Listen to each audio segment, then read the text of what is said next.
عالم دین کہتے ہیں کہ شب عاشورہ تھی اور میں مجالس پڑھ کے رات کو جا رہا تھا تو میں نے دیکھا کہ محلے میں یہ جو بدماش ٹائپ کے لوگ ہوتے ہیں اوباش بدماش ایک سامنے آ گیا، نشہ کیا ہوا تھا، نشے کی حالت میں تھا۔ مجھے کہا کہ شیخ بڑی لوگوں کے لیے مجلس پڑھتے ہیں، ہمارے لیے بھی کبھی پڑھ دیا کرو۔ میں نے کہا کہ مجلس ہوتی ہے، آپ اس میں آ جائیں۔ کہا ہم کہاں مجلسوں میں آئیں گے، نشے میں تھا۔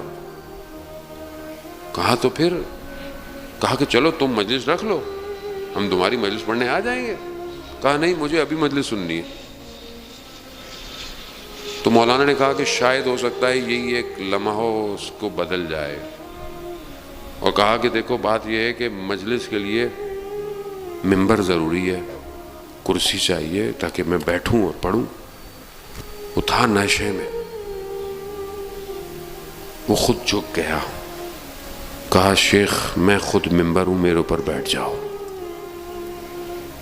بس یہ بیٹھے کہتا ہے میں نے السلام علیکہ یا ابا عبداللہ کہا، اس کا بدن کانپنا شروع ہو گیا۔ میں نے ایک اور دفعہ کہا یہ، اور اس سے پہلے کہ یہ گرتا میں نے ختم کیا اور میں اٹھ گیا، یہ آنسوں کو صاف کرتا ہوا اٹھ گیا۔ کہا شیخ میں تمہیں گھر تک چھوڑ کے آتا ہوں۔ میں نے کہا نہیں، مجھے ضرورت نہیں ہے۔ کہا نہیں، میں تمہارے گھر تک تمہاری حفاظت کروں گا تاکہ تمہیں کوئی کچھ نہ کہے۔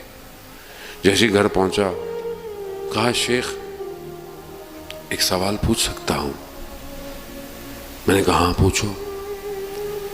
کہا کہ کیا قیامت والے دن ممبر حسین جہنم میں جلایا جائے گا؟ اللہ اکبر۔ وہ عالم دین کہتے ہیں میں نے کہا نہیں، تم پریشان نہ ہو، تمہیں نہیں جلایا جائے گا۔ یہ ہے امام حسین۔ ہم پتہ نہیں لوگوں کو ڈانٹتے رہتے ہیں، تم ایسے ہو، تم ویسے ہو، تم مجلس میں کبھی کبھی آتے ہو، کبھی کبھی ماتم میں کھڑے ہوتے ہو۔ ہم کون ہوتے ہیں؟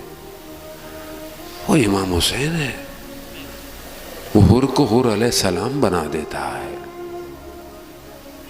عزیزان محترم، وہ کریم کی بارگاہ ہے، اس کی بارگاہ میں ایک قدم بھی کوئی چل کر آئے، امام حسین اسے بھی لے کے چلے جاتے ہیں۔